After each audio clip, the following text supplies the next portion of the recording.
Hello players எல்லாருக்கும் வணக்கம். சாரிங்க, லாஸ்ட் டைம் வந்து நான் சொல்லியிருந்தேன் இன்னைக்கு வந்து கண்டிப்பாக ப்ரக்கோட வீடியோ வந்து ஏதாவது போடுறேன்னு. ஆனால் 4-5 நாளாக கண்டினியூஸாக நான் உட்காந்து அலசி பார்த்துட்டு இருந்தேங்க. ஏன்னா நான் கேம்ஸ் போடுறது எல்லாமே பயங்கர டாக்டிக்கலாக ஏதாவது ஒன்று இருக்கிற மாதிரி தான் கேம் வந்து போடணும் அப்படின்னு நினைக்கிறேன். ஆனால் ப்ரக்கோட கேம்லாம் எல்லாம் பயங்கர பொசிஷ்னலாக விளாண்டு ரொம்ப சேஃபாக ப்ளே பண்ணுற மாதிரி தான் இருக்குது எல்லாமே. ஸோ எக்ஸ்ட்ராடினரியாக எதுவுமே சிக்கலைங்க. ஸோ அதனால் நான் இன்னும் கொஞ்ச நாள் வந்து தேடுறேன். ஒரு 150-200 கேம் மேலே பார்த்துட்டேன், எதுவும் கிடைக்கல. ஸோ இதுக்கு மேலே ஏதாவது கிடச்சுன்னா நான் கண்டிப்பாக எடுத்து போடுறேங்க. இன்றைக்கி வந்து ருடோல்ஃப் ஸ்பீல்மேனோட கேம் தாங்க பார்க்க போகிறோம். லாஸ்ட் வீக் வந்து அவரோட கேம் வந்து ஒன்று போட்டிருந்தேன், செம்மையாக இருக்குன்னு எல்லாருமே சொல்லியிருந்தீங்க. இன்றைக்கி பிஷப் பேரோட பவர் வந்து எந்த அளவுக்கு இருக்குது அப்படிங்கிறத நீங்கள் வந்து தெரிஞ்சுப்பீங்க. ஸோ எல்லாத்தையுமே சாக்ரிஃபைஸ் பண்ணிட்டு கடைசி 2 பிஷப்பை மட்டும் வச்சு பயங்கரமாக மிரட்டியிருப்பார். ஸோ அந்த கேமை தாங்க நம்ம பார்க்க போகிறோம். ஸோ எண்டிங் வந்து செம்ம இன்ட்ரெஸ்டிங்காக இருக்கும். அதனால் வீடியோவை வந்து ஸ்கிப் பண்ணாமல் ஃபுல்லாக பாருங்கள். வாங்க நம்ம கேமுக்குள்ளே போகலாம். ஆரம்பிக்கலாங்களா? இந்த கேம் வந்து ருடால்ஃப் ஸ்பீல்மேன் அப்புறம் ருடால்ஃப் ஹெர்மட் அப்படிங்கிற 2 பேருக்கு நடுவில் நடந்திருக்கு. 2 பேரும் அண்ணன் தம்பியா என்னன்னு தெரியல. 2 பேருக்கும் ஃபர்ஸ்ட் நேம் வந்து ருடால்ஃப் அப்படின்னு இருக்கு. ஆனால் இந்த ஸ்பீல்மேன் அப்படிங்கிறவங்க தாங்க கொஞ்சம் ஃபேமஸ். அந்த இன்னொருத்தர் வந்து அந்த அளவுக்கு ஃபேமஸ் இல்லைன்னு நினைக்கிறேன். மேட்ச்சில் ஸ்பீல்மேன் வந்து ஒயிட் பீசஸ் வந்து யூஸ் பண்ணியிருப்பாங்க, ஹெர்மட் வந்து பிளாக் பீசஸ் வந்து யூஸ் பண்ணியிருப்பாங்க. ஒயிட் வந்து ஃபர்ஸ்ட் E4 ப்ளே பண்ணுங்க, அதுக்கு E6 வந்து ப்ளே பண்ணுது. ஸோ இது வந்து ஃப்ரெஞ்ச் டிஃபென்ஸ் உங்கள் எல்லாத்துக்கும் தெரியும். நெக்ஸ்ட் D4, அப்புறம் D5, அதுக்கப்புறம் நைட் C3, அதுக்கப்புறம் D கிராஸ் E4. இதை வந்து ருபின்ஸ்டைன் வேரியேஷன் அப்படிங்கிறாங்க. நெக்ஸ்ட் நைட் கிராஸ் E4, அதுக்கப்புறம் நைட் D7 வந்து ப்ளே பண்ணுறாங்க. நெக்ஸ்ட் நைட் F3, எல்லாருமே ஃபஸ்ட்டு நைட்ஸை வந்து டெவலப் பண்ணுறாங்க. நெக்ஸ்ட் நைட் GF6, அதுக்கப்புறம் ஒரு நைட் எக்ஸ்சேஞ்ச் வந்து நடக்குது. 2 பேரும் நைட்டையும் கிராஸ் பண்ணிக்கிறாங்க. இப்போ பிஷப் D3 வந்து ப்ளே பண்ணுறாங்க, அதுக்கு H6. இது எல்லாருமே யூஸ்வலி வைக்கிற மூவ் தாங்க. இந்த பிஷப் இங்கே வரக்கூடாது, அதே சமயத்தில் இந்த நைட்டும் இங்கே வரக்கூடாது. ஸோ அதனால் இந்த மூவ் வந்து வைப்பாங்க. அப்புறம் குயின் E2 வந்து ப்ளே பண்ணுறாங்க, அதுக்கு பிஷப் D6, அப்புறம் பிஷப் D2, அப்புறம் ஒரு கேஸ்லிங் வந்து பண்ணுறாங்க. ஸோ ஒயிட்டும் இந்த சைட் வந்து கேஸ்லிங் பண்ணுதுங்க. இந்த பக்கம் பண்ணால் கிங் சைட் கேஸ்லிங் அப்படிம்பாங்க. ஸோ இந்த சைட் பண்ணனா குயின் சைட் கேஸ்லிங் அப்படிம்பாங்க. இந்த கேமில் ஒயிட் வந்து குயின் சைட் வந்து கேஸ்ல் பண்ணிட்டாங்க. ஸோ இந்த பக்கம் வந்து சேஃபாக இருக்குது, எந்த ஒரு அட்டாக்கும் நடக்கிற மாதிரி தெரில. நம்ம ரைட் சைட் வந்து அட்டாக் ஸ்டார்ட் பண்ணுவோம் அப்படின்னு சொல்லிட்டு குயின் சைட் வந்து கேஸ்லிங் பண்ணிடுறாங்க. இந்த மாதிரி குயின் சைட் கேஸ்ல் பண்ணிட்டேன்னா கிங் சைட் வந்து ஒரு சம்பவத்தை பண்ண போகிறாங்கன்னு அர்த்தம். இந்த கேமில் என்ன நடந்திருக்கு அப்படிங்கிறத பார்க்கலாம். Next bishop D7, next night E5, அதுக்கப்புறம் C5 வந்து ப்ளே பண்ணுறாங்க. இந்த பானை வந்து அட்டாக் பண்ணுற மாதிரி வைக்கிறாங்க, அதுக்கு D கிராஸ் C5. ஆனால் இதுக்கு அவர் பிஷப் வச்சு அந்த பானை கேப்சர் பண்ணல. ஸோ இந்த நைட்டை வந்து எக்ஸ்சேஞ்ச் பண்ணுறாங்க. பிஷப் கிராஸ் E5 வந்து நடக்குது. அப்புறம் queen cross E5, next bishop C6. இந்த பானை வந்து அட்டாக் பண்ணலாம் அப்படிங்கிற ஐடியாவில் வைக்கிறாங்க. வேற இன்னும் சில ஐடியாவும் இருக்கும், ஆனால் இப்போதைக்கு முதல்ல இதை வந்து டார்கெட் பண்ணுறாங்க. நீ என்ன வேணாலும் பிளான் பண்ணிக்கோ, ஆனால் எனக்கு இப்போ வேறு பிளான்ஸ் இருக்குது அப்படின்னு ஸ்பீல்மேன் வந்து மனசில் நினச்சிட்டு இருந்திருப்பாரு. பிஷப் F4 வந்து வைக்கிறாங்க. இந்த மூவ் எதுக்குன்னா குயின் வந்து பின்னாடி இருக்குது, இங்கே ரூக் வந்து இருக்குது.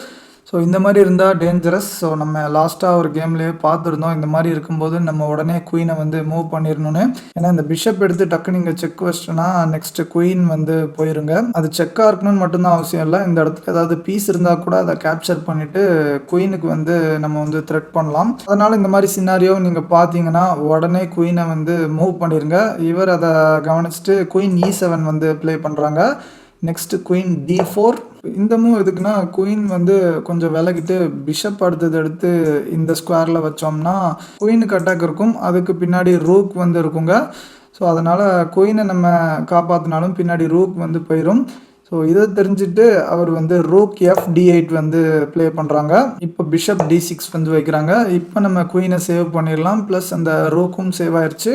இப்போ பிளாக் குயின் E8 வந்து ப்ளே பண்ணுதுங்க. Next rook HG1. ஸோ இந்த ரூக் மூவ் வந்து இந்த பானை ப்ரொடெக்ட் பண்ணுறதுக்கு அப்படிங்கிற மாதிரி நினச்சிட்டு இருந்தாங்க. ஆனால் அதுக்காக மட்டும் இவர் வந்து வச்சுருக்க மாட்டாங்க, பின்னாடி வேறு ஒரு இதை பயங்கரமாக கால்குலேட் பண்ணி தான் இப்போவே இந்த ரூக் மூவ் வந்து வச்சுருக்காங்க.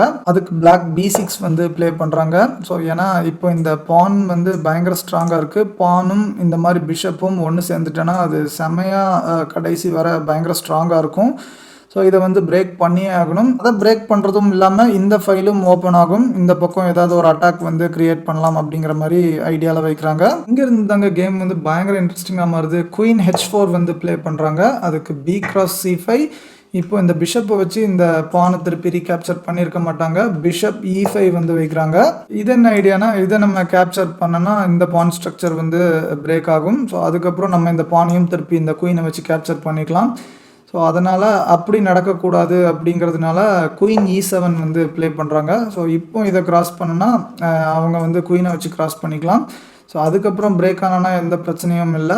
ஏன்னா குயின் எக்ஸ்சேஞ்ச் வந்து நடந்துருச்சுன்னா அதுக்கப்புறம் இந்த பான் ஸ்ட்ரக்சர் இப்படி பிரேக் ஆயிருந்ததுன்னா பெரிய இஷ்யூவாக இருக்காது, ஈஸியாக தப்பிச்சிடலாம். நெக்ஸ்ட்டு G4 வந்து ப்ளே பண்ணுறாங்க. ஸோ இங்கேருந்து தான் ஒரு டெரிஃபிக்கான அட்டாக் வந்து ஆரம்பிக்குது.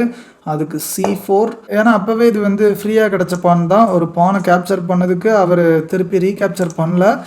சரி, ஓசியில் கிடச்ச பான் தானே, சும்மா இதை வந்து டிஸ்டர்ப் பண்ணுறதுக்காக யூஸ் பண்ணுவோம் அப்படின்னு சொல்லிட்டு பண்ணுறாங்க. இதை வேணால் கேப்சர் பண்ணிக்கோ, அதுக்கப்புறம் எனக்கு கிங் சைடு அட்டாக் பண்ணுறதுக்கு கொஞ்சம் ஃப்ரீயாக இருக்கும் அப்படிங்கிற மாதிரி நினைக்கிறாங்க. ஸோ ஆனால் இவர் இந்த பிஷப்பை பற்றிலாம் கவலையே பட்டிருக்க மாட்டாங்க. G5 வந்து ப்ளே பண்ணுறாங்க. இப்போ இவரால் அவ்வளோ ஈஸியாக பிஷப்பை கேப்சர் பண்ணிட முடியாதுங்க. ஏன்னா இவர் பிஷப்பை கேப்சர் பண்ணனா ஒயிட்டும் இந்த நைட்டை கேப்சர் பண்ணிடும். இதை திருப்பி கேப்சரும் பண்ண முடியாது, குயினும் அட்டாக்ல இருக்குது. இதை ஏன் கேப்சர் பண்ண முடியாதுன்னா பின்னாடி கிங் வந்து ஓப்பன் செக்கில் இருக்குங்க. அப்புறம் குயினை காப்பாற்றுறேன்னு ஏதாவது பண்ணோன்னா நம்ம குயினை வச்சு இந்த பானை எடுத்துட்டா போதும், நெக்ஸ்ட் வந்து மேட் ஆயிரும் ஈஸியாக. இந்த ரீசன்ஸ்க்காக இப்போ இவர் இந்த பிஷப்புக்காக ஆசைப்பட முடியாது, இந்த நைட்டை வந்து காப்பாற்றணுங்க. ஸோ நைட் D7 வந்து ப்ளே பண்ணுறாங்க. நம்ம இப்போ ஒரு பயங்கரமான மூவ் வந்து வச்சுட்டோண்டா அப்படிங்கிற மாதிரி பிளாக்குக்கு ஒரு நிமிஷம் வந்து ஃபீல் வந்திருக்குங்க கண்டிப்பாக. ஏன்னா இந்த நைட்டை வச்சு இப்போ இந்த பிஷப்புக்கும் அட்டாக் இருக்குது. நம்ம இந்த பானை வச்சு இந்த பானையும் கேப்சர் பண்ண முடியாது. ஏன்னா அப்படி பண்ணோம்னா பின்னாடி குயின் வந்து போயிடும். அதனால் நம்ம ஒரு சூப்பரான மூவ் வச்சுருக்கோம், நம்ம தப்பிச்சிடலாம் அப்படின்னு நினைக்கும் போது தான் ஒயிட் வந்து ஒரு ஸ்டன்னிங்கான சாக்ரிஃபைஸ் வந்து ப்ளே பண்ணுது. குயின் கிராஸ் H6ங்க. என்னடா இது இப்படி குயினை கொடுத்துட்ட அப்படின்னா, ஆமாங்க, சரியான காம்பினேஷன் வந்து பிளான் பண்ணியிருப்பாங்க. இப்போ இது வந்து ஒரு ஃபோர்ஸ்டு மூவுங்க. இந்த குயினை கேப்சர் பண்ணியே தாங்க ஆகணும். ஸோ இந்த குயினை கேப்சர் பண்ணலை, ஏதோ ஒரு ட்ராப் இருக்குது அப்படின்னு நினச்சி இந்த பிஷப்பை கேப்சர் பண்ணாலும் இந்த குயினை வச்சு இதை கிராஸ் பண்ணனா மேட் ஆயிரும். இந்த பிஷப்பும் இப்போ ஒரு பெரிய ப்ராப்ளமாக இருக்கான். ஸோ அதனால் இந்த பிஷப்பை கேப்சர் பண்ணிடலாம் அப்படின்னு நினச்சாலும் ப்ராப்ளம் வந்து சால்வ் ஆகாதுங்க. இங்கே குயின் வச்சு செக் வைப்பாங்க, இங்கே பிஷப் வந்து ப்ரொடெக்ட் பண்ணிகிட்டு இருக்கு.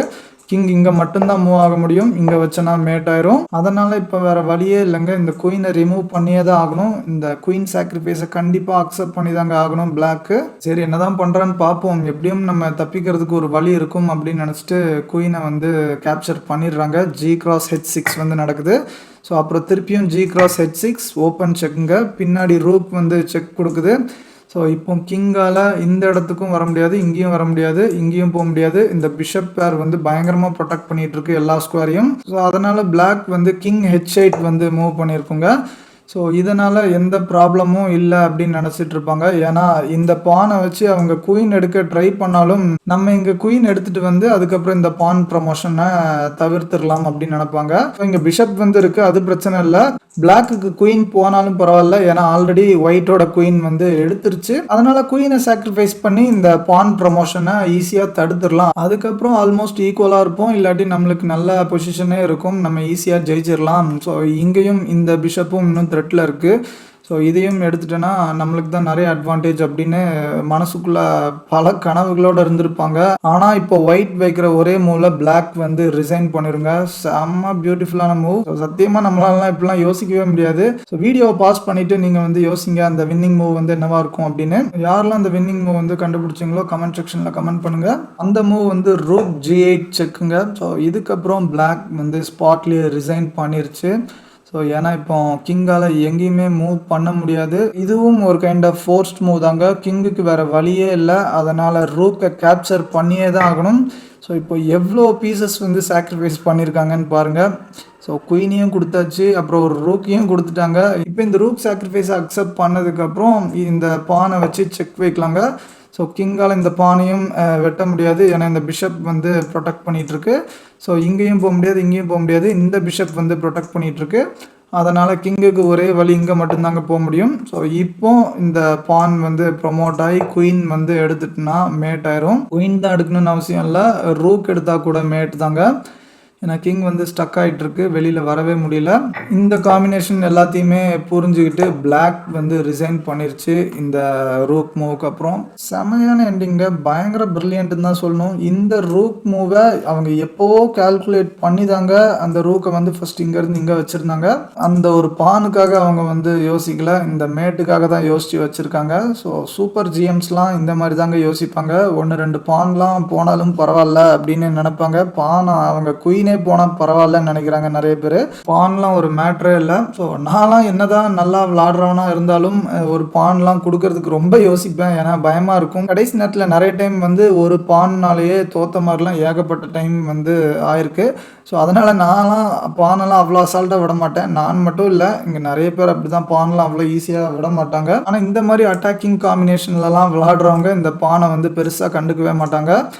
ஸோ இந்த கேமில் இந்த பிஷப் பேர் வந்து எந்த அளவுக்கு டேஞ்சரஸாக இருந்திருக்குன்னு உங்களுக்கு வந்து தெரியும். இந்த 2 பிஷப்ஸும் சேர்ந்து ஒரு கார்னரை வந்து யூஸ்வலி டார்கெட் பண்ணிருச்சுன்னா கிங்குக்கு வந்து பயங்கரமான ட்ரபிள்லாம் வருங்க யூஸ்வலி. இந்த கேம் அதுக்கு ஒரு பெர்ஃபெக்டான எக்ஸாம்பிள். இந்த கேம் வந்து உங்களுக்கு பிடிச்சிருந்துச்சுன்னா ப்ளீஸ் லைக் பண்ணுங்கள். ஸோ நீங்கள் நிறைய லைக் பண்ணாதாங்க நம்ம வீடியோஸை 4 பேருக்கு சஜஸ்ட் பண்ணும் யூடியூப். அப்போ தாங்க நான் கொஞ்சம் மோட்டிவேட்டடாக அடுத்தடுத்த வீடியோஸ் வந்து போடுவேன், நிறைய பேர் வந்தால் தான். அதனால தாங்க கேட்குறேன், மற்றபடி ஒன்றும் இல்லை. இந்த மாதிரி இன்ட்ரெஸ்டிங்கான கேம்ஸை நீங்கள் மிஸ் பண்ணாமல் பார்க்கணுன்னு நினச்சின்னா நம்ம சேனலை சப்ஸ்கிரைப் பண்ணிவிட்டு பெல் ஐக்கானை மறக்காமல் கிளிக் பண்ணி வச்சுக்கோங்க. இன்னொரு போர்க்களத்தில் சந்திப்போம். நன்றி.